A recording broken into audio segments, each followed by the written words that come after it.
గారు ఇప్పుడు మీరు కేంద్రాన్ని విమర్శిస్తున్నారు, బానే ఉంది. రాష్ట్రంలో మీరు కూడా మాట తప్పిరని చెప్పేసి కేటీఆర్ అంటున్నాడు. మిమ్మల్ని కూడా ఆడు బతుకుకి పొట్టు లేదు, పొట్టు శరీరం మీద ఉన్నప్పుడు ముఖ్యమంత్రి పొట్టు తిడుతున్నాడు కేటీఆర్. నేను చెప్తున్నా, వాడు పొట్టు తిట్టక ముందే నేనేం తిడుతున్నాడు కదా. ఆయన తీసుకొని పోయి మెంటల్ ఎక్కింది, తీసుకొని పోయి మెంటల్ హాస్పిటల్ వేసి వారికి కరెంట్ చాట్లు. ఎందుకంటే గతంలో ఎర్రగడ్డ హాస్పిటల్ కూడా మేము కట్టించిందే ఉన్నది.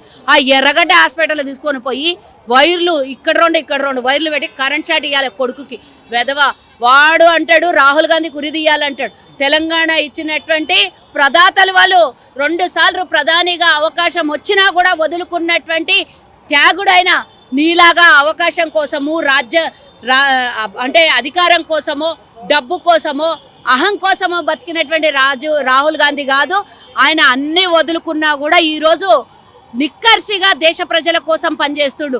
ఆయన దగ్గర ఎలాంటి అవినీతి లేదు, ఎలాంటి ఆరోపణలు చేయడానికి రాహుల్ గాంధీ మీద మొన్న చూసారు కదా, కేసునే కొట్టేసిండ్రు. వాళ్ళే మొదలు పెడతారు, వాళ్ళ హయాల్లోనే కేసులు.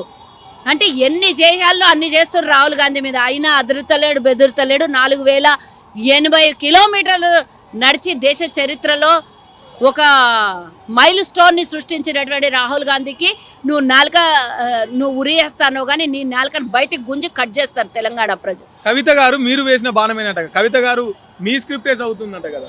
బాణాలు ఎప్పుడో ఉన్నాయి, ఇప్పుడు ఆడున్నాయి. బాంబులే ఉన్నాయి, తూటాలు ఉన్నాయి, బుల్లెట్లు ఉన్నాయి. వాళ్ళ నాయన ఫామ్ హౌస్లు వేస్తే ఆమె వచ్చి బయట వచ్చి మాట్లాడుతున్నాను. వాళ్ళ నాయనని అడగండి.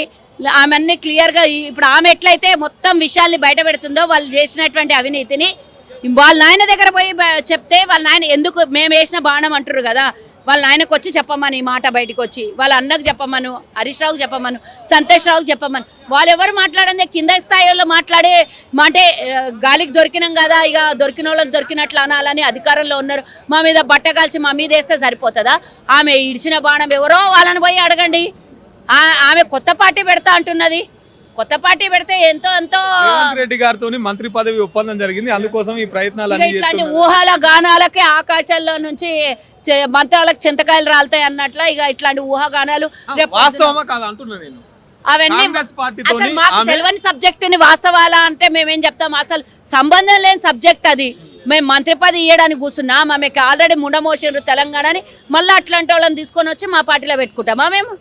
ఆమె దొంగ ఏడుపులు, కొంగ జపము ఇవన్నీ ఆమె రాజాధికారి కోసం చేసినవి తప్పించి ఇట్లాంటి దొంగ ఏడుపులకి ఎవ్వరు నమ్మరు తెలంగాణ ప్రజలు. ఆల్రెడీ మీకు 10 ఏళ్ళ అవకాశం ఇస్తే నువ్వు ఏ రోజు కూడా ప్రజల పక్షాన్ని నిలబడి మాట్లాడలే.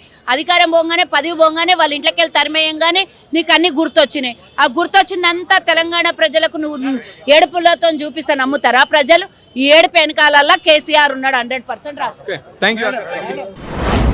మీ వ్యాపారం అభివృద్ధి కావాలని కోరుకుంటున్నారా? అయితే వెంటనే క్యూనస్ని సంప్రదించండి. Schools, colleges, banks, shops, office promotions, land promotions, political promotions, restaurant promotions, hospital promotions, పుట్టినరోజు వేడుకలు, శుభకార్యాలు, వ్యాపారాలు ఏవైనా, సందర్భం ఏదైనా ఇప్పుడే క్యూనస్ ద్వారా తెలియజేయండి.